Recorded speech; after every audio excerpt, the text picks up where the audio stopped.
Hello friends, this is Ujjwal Gahoi. Welcome to our YouTube channel, Avidya Academy.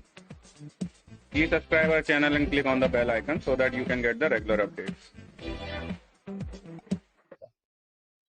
Different cases में पहला case हम थोड़ा सा change कर रहे हैं। केस 1 हम ले रहे हैं अभी।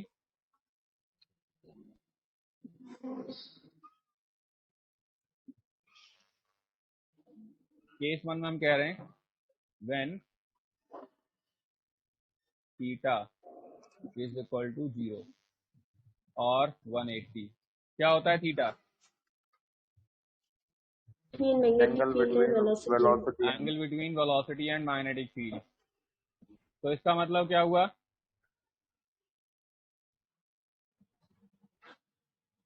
इसका मतलब ये हुआ कि जो नेट फोर्स हो जाएगा पार्टिकल पे, विच मीन 0 क्या magnetic field and velocity are parallel to each other.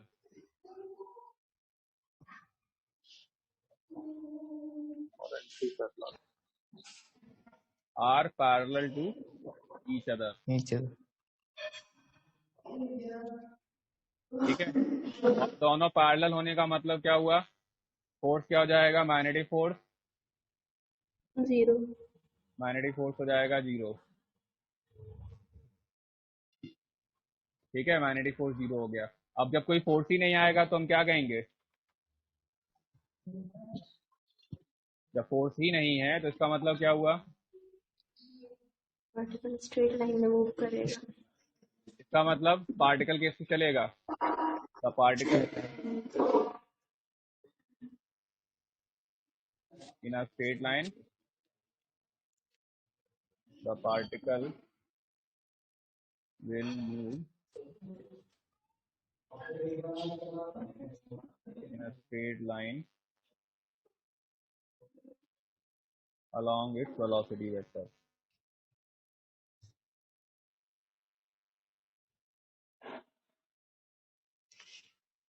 ठीक है, नोट्स हम शेयर कर दिया करेंगे ग्रुप पे। ठीक, तो जिससे आपको मतलब जो भी चीजें हैं वो लिखी हुई ऑलरेडी मिल जाए।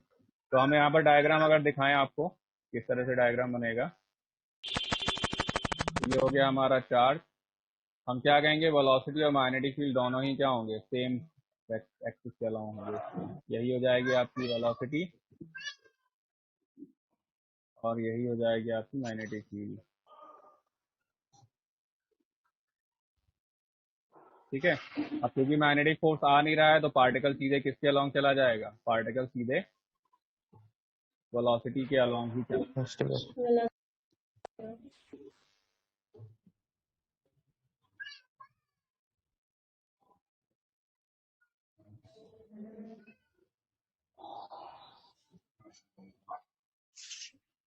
ठीक है, तो ये हो गया पहला केस। ठीक, तो जब हमने क्या कहा? 0 हो एंगल या 180 डिग्री हो। दूसरा केस आता है when theta is equal to 90 degree और 270 डिग्री। 270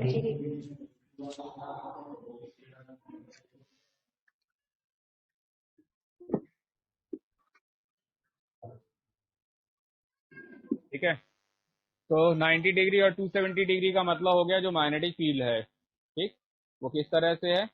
वो outside the plane of the paper है और चार्ज जो है वो पेपर के प्लेन में है। ठीक है, तो ये जो डायग्राम आपको दिख रहा है डॉट क्रॉस का मतलब क्या होता है?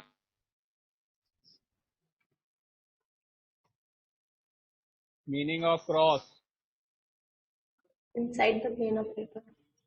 Inside the plane of the paper.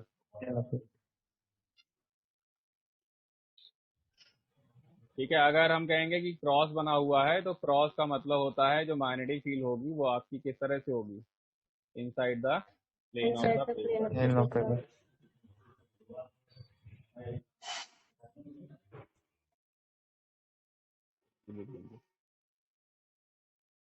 ठीक है, अगर क्रॉस बना हुआ है तो इसका मतलब हो जाएगा inside the plane of the paper.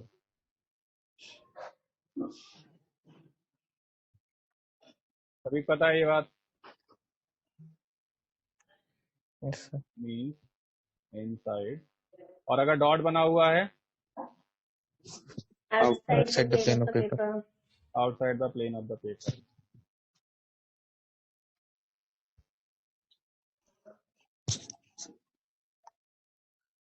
ठीक है, तो यहाँ पर जो मैग्नेटिक फील्ड दी हुई है वो किस तरह से दी हुई है आपको? वो दी हुई है आपको पेपर के प्लेन के अंदर। Yes sir. ठीक है, और जो चार्ज पार्टिकल है उसकी वेलोसिटी पेपर के प्लेन में है। ठीक, तो अगर हम right hand thumb rule use करेंगे तो राइट हैंड थंब रूल के हिसाब से हम क्या कहेंगे? राइट हैंड थंब रूल के हिसाब से हम कहेंगे कि जो हमारी मैग्नेटिक फील्ड हो जाएगी वो क्या हो जाएगी, सॉरी जो हमारा मैग्नेटिक फोर्स हो जाएगा वो क्या हो जाएगा? तो जो हमने तरीका बताया था क्या, कि हम क्या करेंगे कि हम पहले उंगलियों को रखेंगे किसकी डायरेक्शन में? वेलोसिटी की डायरेक्शन में। ठीक है, तो अपनी राइट हैंड की फिंगर्स को हम प्लेस करेंगे in the direction of velocity, और उसके बाद उसे फोल्ड किस तरफ करेंगे? मैग्नेटिक फील्ड की तरफ, जो कि कहाँ है? Magnetic field. अंदर। ठीक है, inside the plane of the paper. ठीक, तो जब उसे अंदर की तरफ फोल्ड करेंगे तो जो फोर्स आएगा वो आएगा लेफ्ट डायरेक्शन में, माइनस आई कैप के अलाउंग। और क्योंकि ये जो फोर्स है ये वेलोसिटी के परपेंडिकुलर है, तो किस तरह के मोशन में फोर्स वेलोसिटी के परपेंडिकुलर होता है? सर्कुलर। सर्कुलर मोशन में जो फोर्स होता है वो वेलोसिटी के परपेंडिकुलर होता है। ठीक है, तो हम कहेंगे कि सर्कुलर मोशन में जो, तो चूंकि ये जो मोशन है वो कैसा हो जाएगा? सर्कुलर मोशन हो जाएगा। तो अब सर्कुलर मोशन में हमें रेडियस का फॉर्मूला डिराइव करना है। अच्छा, सर्कुलर मोशन जो फोर्स प्रोवाइड करता है वो क्या होता है? उसका नाम? सेंट्रीपिटल। Centripetal force. जो फोर्स सर्कुलर मोशन में, जो फोर्स हम कहेंगे कि जो फोर्स लगता है, जो उसे सर्कुलर मोशन में रखता है, उसे सेंट्रीपिटल फोर्स कहते हैं। और सेंट्रीपिटल फोर्स जो आता है वो वेलोसिटी के परपेंडिकुलर होता है। यहाँ वो सेंट्रीपिटल फोर्स मतलब कौन सा फोर्स जो है वो सेंट्रीपिटल तरह काम कर रहा है? Magnetic force. वो है मैग्नेटिक फोर्स। मैग्नेटिक फोर्स का फॉर्मूला यहाँ पर क्या हो जाएगा? QVB sine theta. sin theta 90 degree. Sine theta, theta है 90 डिग्री। ठीक है, थीटा है 90 डिग्री।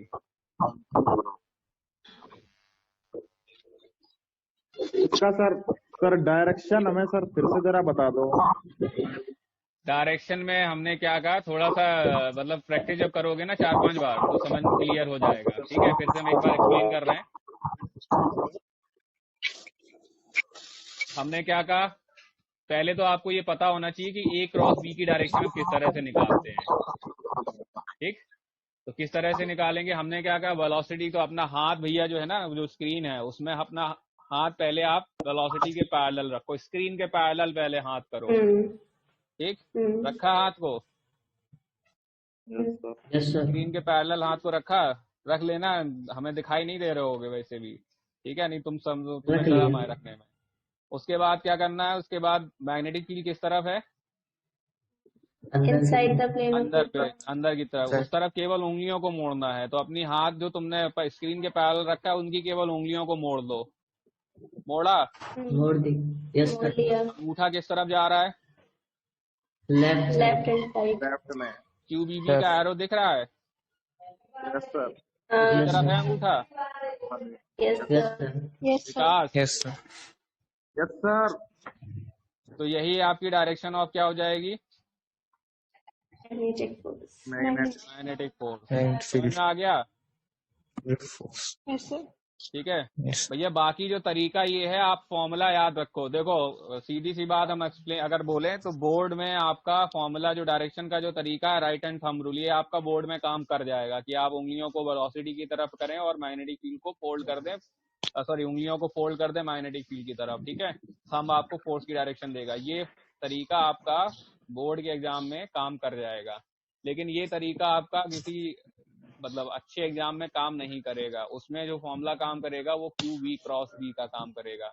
अगर हम वेलोसिटी को आपको 3D वेक्टर में दे दें, हम लिख दें वेलोसिटी कुछ है 1i cap plus 2j cap plus 3k cap, और हम मैग्नेटिक फील्ड को भी कुछ दे दें 5i cap minus 3j cap plus 7k cap. ठीक, अब आप किस तरफ उंगलियां रखोगे, किस तरफ उन्हें फोल्ड करोगे? 1i cap plus 2j cap plus 3k cap. क्या आप उंगलियां उस तरफ रख सकते, हाथ को उस तरफ रख सकते हो, या उंगलियों को उस तरफ रख सकते हो?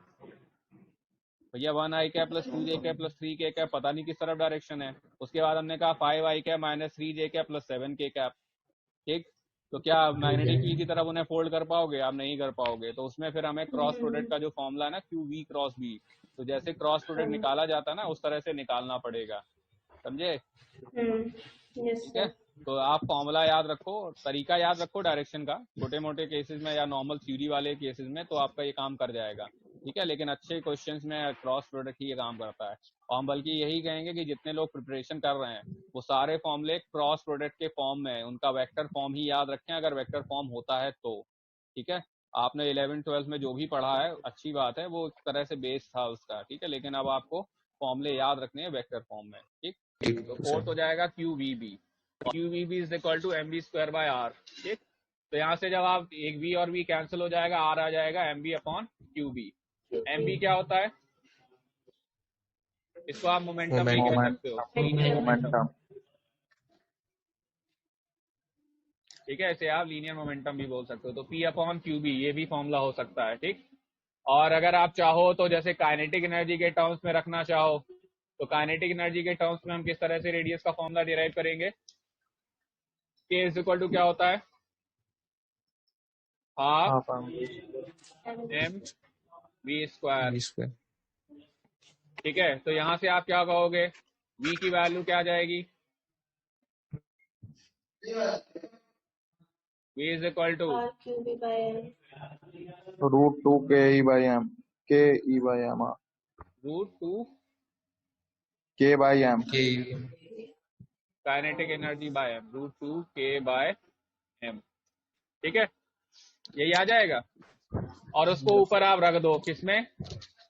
mv वाले फॉर्मूले में। तो mv वाले फॉर्मूले में उसे रखोगे तो क्या आ जाएगा आपका?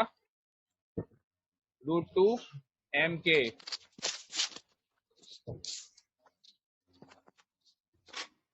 अपॉन में क्या आ जाएगा? qv। ये फॉर्मूला भी याद रखना है, और जो फॉर्मूला हमने बताया वो भी, मतलब R equal to M B upon Q B भी याद रखना है। ठीक है, समझ में आ गया?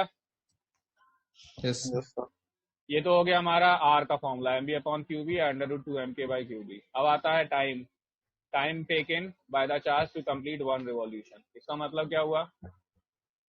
हमें एक रिवॉल्यूशन कंप्लीट करने में कितना टाइम लगेगा वो कैलकुलेट करना है। ठीक है, तो उसे कैसे कैलकुलेट करेंगे हम? तो टाइम का मतलब क्या हो गया? आपको क्या निकालना है? आपको एक सर्किल कवर करने का टाइम निकालना है। तो एक सर्किल कवर करने में डिस्टेंस कितनी कवर करेगा वो? 2 पाई आर। और उसे किससे डिवाइड कर देंगे? उसकी स्पीड से। तो 2 पाई आर अपॉन वी। ठीक है, और वी का फॉर्मूला रख देंगे। क्या है था वी का formula? M B upon Q B, sorry V कह रहे, आर का formula. R equal to M B upon Q B जब आप रखोगे तो वी और वी क्या हो जाएगा? कट जाएगा। ठीक है, कैंसिल हो जाएगा। तो अगर हम यहाँ पर आर की जगह क्या रखते? M B upon Q B. ठीक है, तो वी भी कट जाएगा, क्या जाएगा? 2 पाई अपॉन क्यू बी। तो यहाँ पर अगर आप देखो तो टाइम के फॉर्मूले में वी नहीं आ रहा है। वी मतलब क्या नहीं आ रहा है? V नहीं आ रहा है। तो time taken by the charge to complete 1 circle does not depend on velocity. ठीक है, मतलब क्या हुआ इसका? जो टाइम है वो क्या है? इंडिपेंडेंट ऑफ स्पीड है। Time is independent of speed. इसका मतलब क्या हुआ? अगर हम कहें कि क्या हम पार्टिकल की स्पीड बढ़ा देंगे तो उसके सर्किल को कंप्लीट करने में टाइम में चेंज नहीं आएगा। पार्टिकल ज्यादा तेज चलेगा तो जो सर्किल जल्दी कवर करेगा या देर में कवर करेगा? जल्दी देर में। स्पीड बढ़ाने पर एक सर्किल कवर करने में टाइम, इंडिपेंडेंट। तो स्पीड बढ़ाने पर हम क्या कहेंगे? स्पीड बढ़ाने पर नॉर्मली तो क्या होना चाहिए? बढ़ना तो जल्दी होना चाहिए कवर। नॉर्मली हम कहेंगे टाइम जल्दी कवर, मतलब जल्दी उसे कवर कर लेना चाहिए सर्किल। तो क्यों नहीं हो रहा है ऐसा? रेडियस इंक्रीज करती, हम कहेंगे कि यहाँ पर क्या हो जाएगा?